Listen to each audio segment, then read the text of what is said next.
geometric multiplicity of an eigenvalue of a matrix A cannot exceed its algebraic multiplicity। मतलब कहने का क्या है, मतलब जो ज्योमेट्रिक मल्टीप्लिसिटी है वो कभी भी नहीं बढ़ सकती, किससे? अलजेब्राइक मल्टीप्लिसिटी से।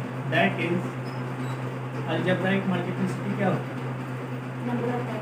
Always greater than equal to, वो तो डेफिनेशन हो गई, algebraic multiplicity is always greater than और इक्वल टू ज्योमेट्रिक मल्टीप्लिसिटी। यानी ज्योमेट्रिक मल्टीप्लिसिटी ज़्यादा से ज़्यादा इसके बराबर हो सकती है या इससे छोटी होगी, लेकिन ज्योमेट्रिक मल्टीप्लिसिटी कभी अलजेब्राइक मल्टीप्लिसिटी से ज़्यादा नहीं हो सकती। अब अलजेब्राइक मल्टीप्लिसिटी क्या होता है? किसी भी आइगन वैल्यू की एम क्या होता है, वो कितनी बार रिपीट हो रही है, ठीक है। और ज्योमेट्रिक मल्टीप्लिसिटी होता है number of linearly independent eigen vectors corresponding to that eigen value, ठीक है।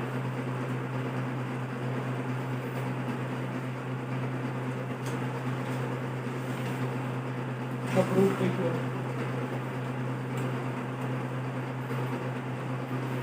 This is true for all lambda, ठीक है। किसी भी आइगन वैल्यू के लिए algebraic multiplicity is always greater than equal to geometric multiplicity. Proof: let lambda be an eigenvalue of matrix A with geometric multiplicity n, ठीक है। अब geometric multiplicity n होने का मतलब क्या है? इसका मतलब इस आइगन वैल्यू के कॉरस्पॉन्डिंग a के कितने लीनियरली इंडिपेंडेंट आइगन वेक्टर्स होंगे? n। तो लेट करते हम x1 x2 और xn दे भी linearly independent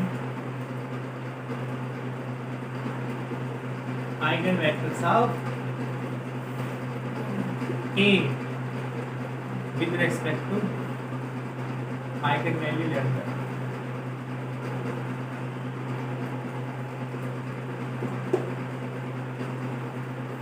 Then what will happen?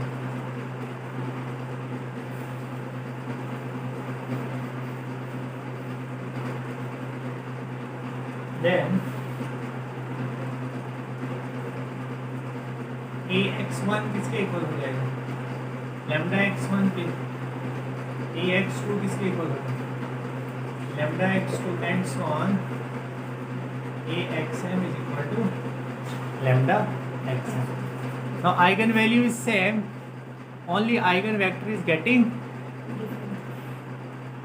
changed. So since corresponding to this eigenvalue we have m eigenvectors and they are linearly independent, so the eigenvalue is remaining same, only eigenvectors are getting changed.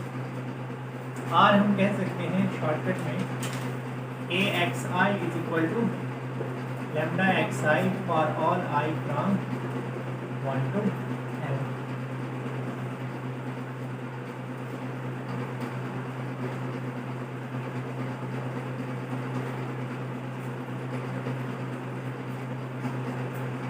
Now let us take a non-singular matrix.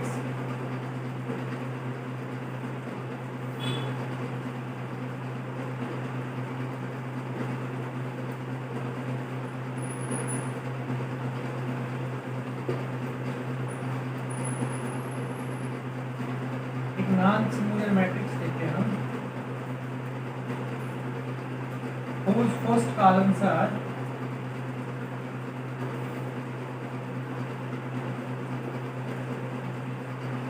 कौन से लेते हैं P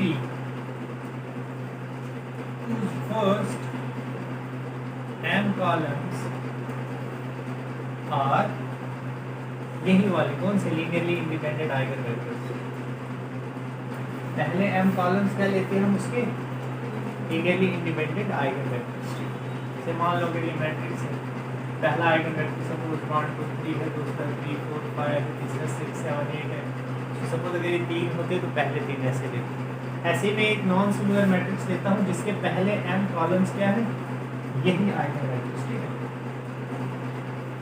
तो आपको पता है, आपने extension theorem पढ़ी होगी लीनियर अलजेब्रा में कि आप लीनियरली इंडिपेंडेंट आइगन वेक्टर्स को एक्सटेंड कर सकते हो टू द बेसिस।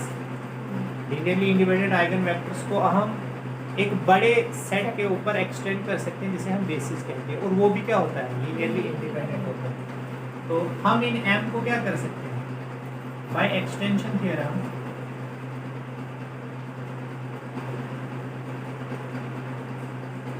ये जो आपका सेट है लीनियरली इंडिपेंडेंट आइगन वेक्टर्स का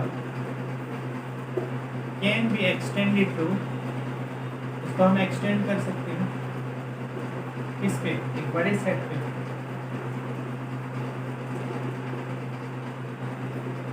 इसके बाद xm + 1 आएगा एंड सो ऑन। सपोज कहाँ तक हम इसको एक्सटेंड करते हैं, m तक। So by extension theorem this can be extended to, these were m linearly independent eigenvectors. तो ये कितने हो जाएंगे आपके, ये m linearly independent वेक्टर्स के ये कितने हो जाएंगे, m linearly independent vectors. You can always extend smaller linearly independent smaller linear independent set to a bigger linearly independent set. This is by extension. So I am extending these m eigenvectors to, I am extending them to n linearly independent vectors. Okay. So मैं p को क्या late करता हूँ, p के पहले m elements कौन से, ये आइगन वेक्टर्स है, और बाकी के हम इसमें और ऐड कर देंगे। सो लेट करो p क्या है, x1 x2 and so on xm। तो इसमें हमने ऐड करके, क्योंकि ऐसा हम कर सकते हैं बाय एक्सटेंशन थ्योरम। तो ये जो p हमने मैट्रिक्स ली is a non singular matrix जिसके पहले m जो लीनियरली इंडिपेंडेंट वेक्टर्स है वो आइगन वेक्टर्स है। वो कौन से आइगन वेक्टर्स, और बाकी भी क्या है, along with this all these n are linearly independent vectors. अब आप क्या करो, p इनवर्स AP किसके इक्वल हो जाएगा, this is P inverse A, और P क्या है आपका, x1 x2 xn xn। ठीक है, तो ये क्या हो जाएगा, P इनवर्स, इसको इनके साथ मल्टीप्लाई करो, ये क्या हो जाएगा, AX1 AX2 AXM AXM + 1 और AXM।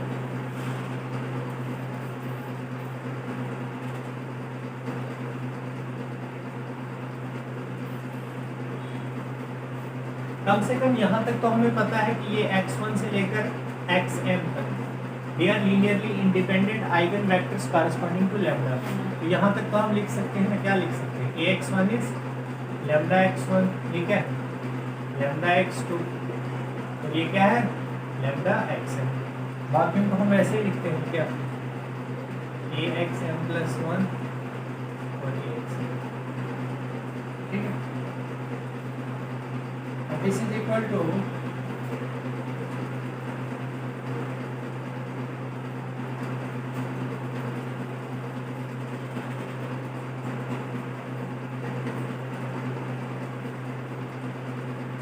क्या हो जाएगा, देखो जब P इनवर्स इसके साथ मल्टीप्लाई होगा, P इनवर्स क्या है आपका, this is x1 inverse, x2 inverse, xm inverse, ठीक है, एंड सो ऑन। जब वो इनके साथ मल्टीप्लाई होंगे तो ये आइडेंटिटी बन जाएगा, ये भी आइडेंटिटी बन जाएगा, ये भी आइडेंटिटी बन जाएगा, क्योंकि ये लीनियरली इंडिपेंडेंट है। तो ये आइडेंटिटी बनने का मतलब इस पे लैम्डा पहली पोजीशन पे होगा, ठीक है, बाकी सब क्या हो जाएगा, 0।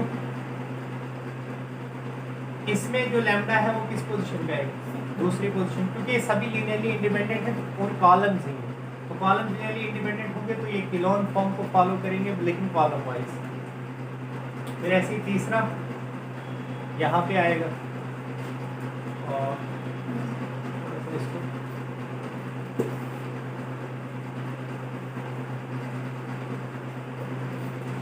ऐसे बनेगा ये, उस वाले स्टेप के बाद में लिखता हूँ, फिर मुझे जगह चाहिए। पहला वाला आ जाएगा लैम्डा, फिर ऐसे ही 0 0 0, फिर 0 0 0 लैम्डा, ऐसे ही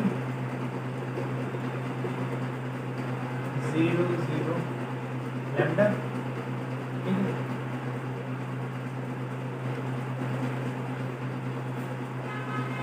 ये कितने एलिमेंट्स आ गए, m एलिमेंट्स। ये कौन सी मैट्रिक्स बन जाएगी आपकी, m क्रॉस m, कौन सी बन जाएगी, m क्रॉस m। तो इससे नीचे वाले सब क्या हो जाएंगे, 0। इससे नीचे वाले क्या हो जाएंगे, सब 0।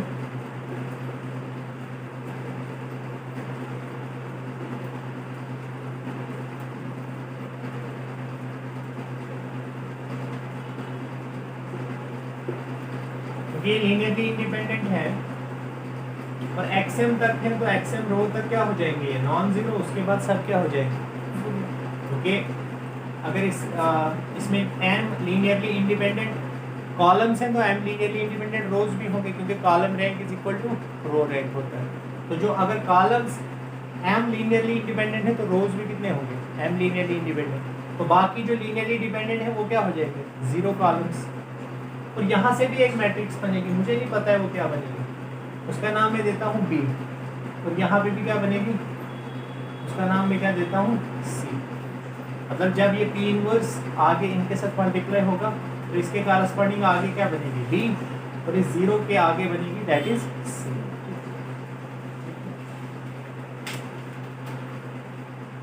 तो कुल मिला के मुझे क्या मिला, इस तरह की मैट्रिक्स मिलेगी। So P inverse AP is equal to this matrix.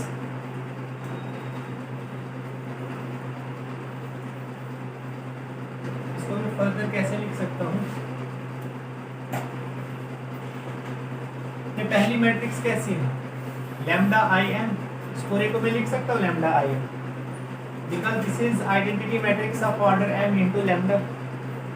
और ये दूसरी क्या है, D, और ये क्या हो जाएगी, स्मॉल मैट्रिक्स, और ये क्या है, C। ये है आपका P इनवर्स, ये लिख लिया आपने।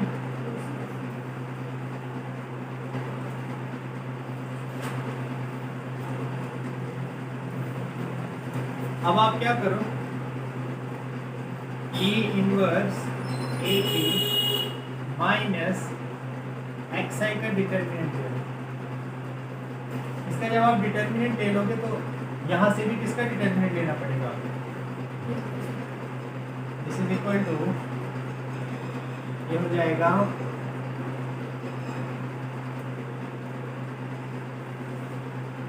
लैम्डा माइनस, समझाता हूँ कैसे,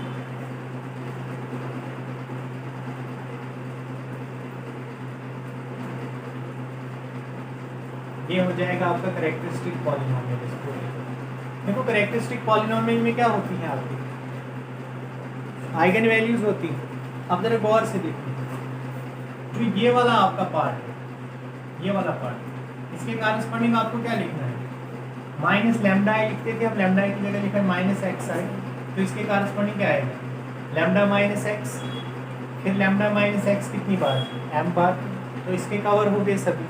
फिर आएगा आपका, ऐसे चल रहे हैं ना, आइगन वैल्यू जो आपके ट्राइंगुलर मैट्रिक्स होती हैं उसकी आइगन वैल्यूज क्या होती है, डायगोनल एंट्रीज। तो पहले इसकी आइगन वैल्यू सारी खत्म हो गई, ये हो गई, क्योंकि कैरेक्टरिस्टिक पॉलिनोमियल में क्या होता है, आइगन वैल्यूज, पहले इसकी आइगन वैल्यूज फिर किसकी आइगन वैल्यूज देनी है, इसकी आइगन वैल्यूज होनी चाहिए। तो वो किसका कैरेक्टरिस्टिक पॉलिनोमियल होगा, इसका। तो इसका कैरेक्टरिस्टिक पॉलिनोमियल किसकी आइगन वैल्यू देगा, इसकी। और इसका कैरेक्टरिस्टिक पॉलिनोमियल इसकी आइगन वैल्यू देगा। तो इसकी आइगन वैल्यूज कितनी होगी, इसकी आइगन वैल्यूज आपकी लैम्डा होंगी कितनी बार, m bar. So that means x minus lambda की पावर m या लैम्डा माइनस x की पावर m, और इसकी आइगन वैल्यूज इसके कैरेक्टरिस्टिक पॉलिनोमियल से हमें मिलेगी। सो कुल मिला के इसकी आइगन वैल्यूज बेसिकली इस मैट्रिक्स की आइगन वैल्यूज है, और इस मैट्रिक्स की आइगन वैल्यूज एक तो इसकी आइगन वैल्यूज है और इसकी आइगन वैल्यूज, जिसकी आइगन वैल्यूज इससे मिलेंगे हमें, और इसकी आइगन वैल्यूज इसके कैरेक्टरिस्टिक पॉलिनोमियल से मिलेंगे। सो कुल मिला के ये कैरेक्टरिस्टिक पॉलिनोमियल जो है वो इसका और इसका क्या हो जाएगा, कॉम्बिनेशन। ठीक है, तो बताइए आप, देयरफॉर आइगन वैल्यूज आप किसकी, इस मैट्रिक्स की E इनवर्स AP किसके इक्वल हो जाएंगे, और लैम्डा कितनी बार, लैम्डा m टाइम्स, ठीक है, लैम्डा m टाइम्स एंड और किसकी आइगन वैल्यूज, जो इसकी आइगन वैल्यूज होंगी वो एक तो इसकी आइगन वैल्यूज होंगी जो कि क्या है, लैम्डा m टाइम्स, और किसकी eigen values, and eigen values of. So P inverse AP की जो आइगन वैल्यूज होगी वो कौन कौन सी होंगी, एक लैम्डा हो जाएगी कितनी बार, m टाइम्स, और आइगन वैल्यूज ऑफ C। लेकिन पीछे हमने पढ़ा था, अगर आपको याद हो, कि P इनवर्स AP का और A का कैरेक्टरिस्टिक पॉलिनोमियल सेम होता है, इसका मतलब इनकी आइगन वैल्यूज भी सेम होंगी। और हमें क्या पता है, also eigen values of P inverse AP are same as eigen values of किसकी, A, जो A की आइगन वैल्यूज होती है वही उसकी भी होती है। तो हम कह सकते हैं देयरफॉर P इनवर्स AP की जगह किसको रिप्लेस करेंगे, A को। Therefore eigen values of A क्या है, बोलो ना, आर लैम्डा कितनी बार, m times and eigen values of C। अब ऐसा हो सकता है कि हम क्या कह सकते हैं, कैन वी से कितनी आइगन वैल्यूज होंगी अब A की, कम से कम m तो होगी ना। हो सकता है ऐसा हो जाए, हो सकता है ऐसा भी हो सकता है, देखो जो मैंने यहाँ पे मैट्रिक्स ली थी, लैम्डा IM D 0 और C, हो सकता है ये C मैट्रिक्स आए ही ना। ये C मैट्रिक्स क्यों आया है, क्योंकि यहाँ से 0 रोज आए, हो सकता है कभी 0 रोज अपीयर ही ना, हमारी मैट्रिक्स ही कितनी बने, सिर्फ इतनी। तो इसका मतलब उस केस में आइगन वैल्यू सिर्फ कितनी होगी, लैम्डा। लेकिन अगर C भी आ जाए, चाहे एक ही रो C का आ जाए, तो उस केस में जो आइगन वैल्यूज हैं वो बढ़ जाएंगी, वो किससे ज़्यादा हो जाएंगे, m से ज़्यादा हो जाएंगे। तो मैं कह सकता हूँ कि ये जो आपकी P इनवर्स AP के या A के आइगन वैल्यूज हैं, ये कम से कम कितनी होगी, लैम्डा। कम से कम कितनी होगी, लैम्डा। लेकिन कम से कम मैंने कहा उससे ज़्यादा भी हो सकती है। ज़्यादा कब होंगी, जब आपका C भी प्रेजेंट होगा, क्योंकि कुछ आइगन वैल्यूज यहाँ से तो आ रही हैं, वो m तो आ रही है, कुछ आपको C के कॉरेस्पॉन्डिंग भी मिलेंगी। तो इसलिए आप कह सकते हो कि जो number of eigen values of A है, दिस लैम्डा, ये लैम्डा कितनी होगी, greater than equal to m, कितनी होगी, greater than equal to m। तो आप लिख सकते हो देयरफॉर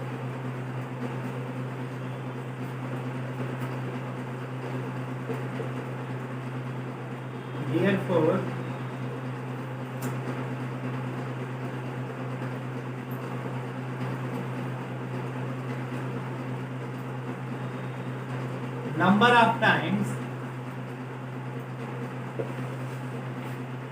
लैम्डा रिपीट्स, क्योंकि m बार तो रिपीट हो रहा है, हो सकता है m से ज़्यादा बार भी रिपीट हो सकता है जो C आपके पास नीचे मैट्रिक्स है उसमें भी कहीं लैम्डा आ जाए, ऐसे ज़रूरी नहीं है, हो सकता है ऊपर 2 2 2 आ रहा है नीचे कुछ 3 4 आ जाए, ऐसा भी हो सकता है, लेकिन हो सकता है कि ऊपर 2 2 2 आ रहा है नीचे भी कहीं पे 2 रिपीट हो जाए, तो कम से कम m तो होंगे ही, m बार तो रिपीट होगा ही लैम्डा, लेकिन m से ज़्यादा बार भी हो सकता है अगर नीचे C वाले पार्ट में भी लैम्डा कहीं आ गया, तो number of times lambda repeats क्या है,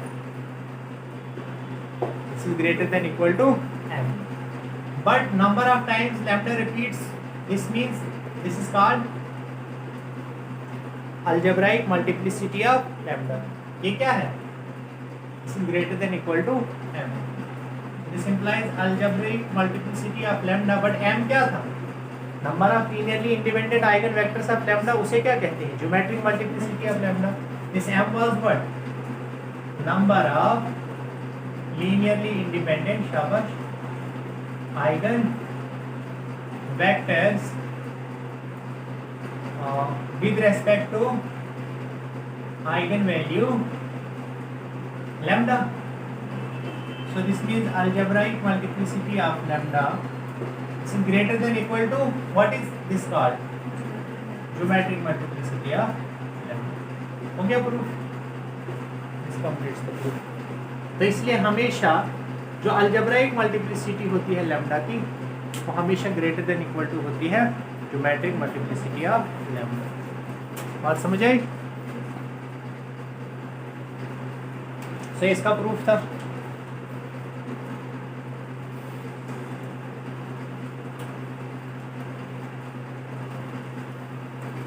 हो गया,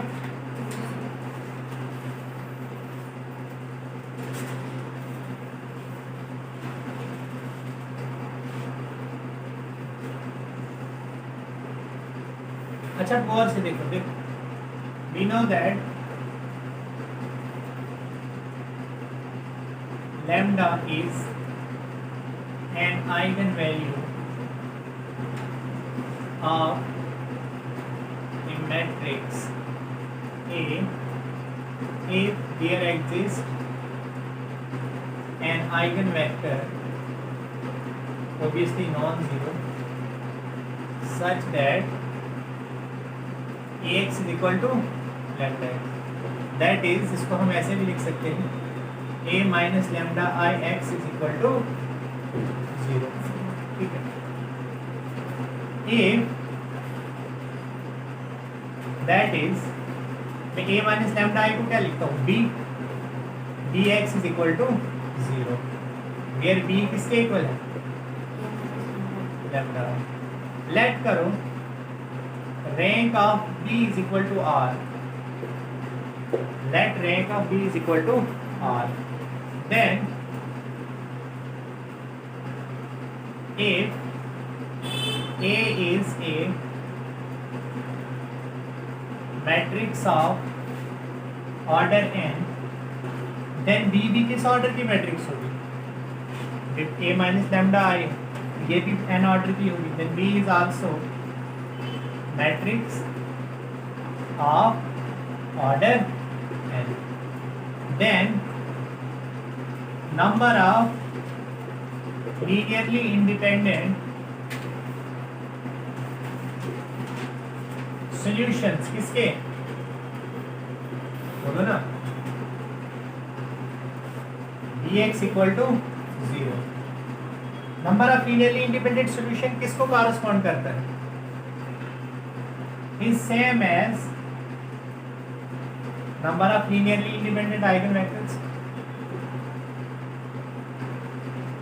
है ना, क्योंकि यहाँ पे जो आपका सॉल्यूशन सेट है किसका, Bx इक्वल टू 0 का, वो बेसिकली किसका सॉल्यूशन सेट है, a minus lambda x equal to 0, वो बेसिकली किसका सॉल्यूशन सेट है, ax is equal to lambda x, और सॉल्यूशन है क्या आपके x की वैल्यूज, तो x जो होते हैं वो क्या होते हैं, आइगन वेक्टर्स, तो इसका मतलब number of linearly independent solutions का मतलब number of linearly independent eigen vectors corresponding to lambda, तो जो number of linearly independent solutions हैं it is same as number of linearly independent eigenvectors, but number of linearly independent eigenvectors of A with respect to lambda भी लिखो, with respect to lambda, क्योंकि यहाँ पे हम क्या ले रहे हैं lambda।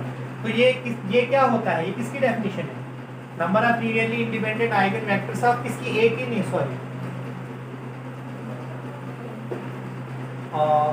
हाँ, number of linearly independent eigenvectors of किसके, A के, और वो किसके इक्वल होता है, this is geometrical multiplicity of, शाबाश बोलो ना, lambda, number of linearly independent eigenvectors of A with respect to lambda, this is called geometric multiplicity of lambda। पहले सिर्फ इतना समझो, number of linearly independent solutions किसके, dx equal to 0 के, it is same as number of linearly independent eigenvectors of किसके, A with respect to lambda, but वो किसके equal होता है, geometric multiplicity of lambda।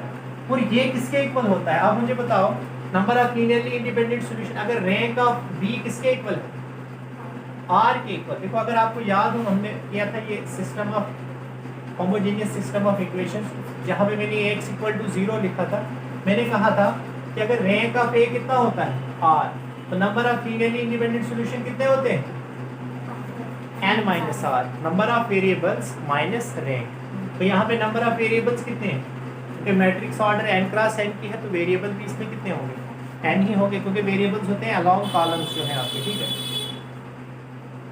तो Ax इक्वल टू 0 में अगर रैंक ऑफ A R होता था, तो number of linearly independent solution कितने होते थे, n minus r।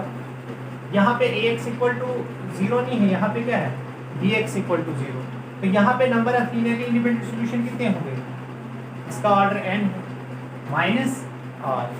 That means ये हमें पता चला कि this is n minus r, but r किसका रैंक है,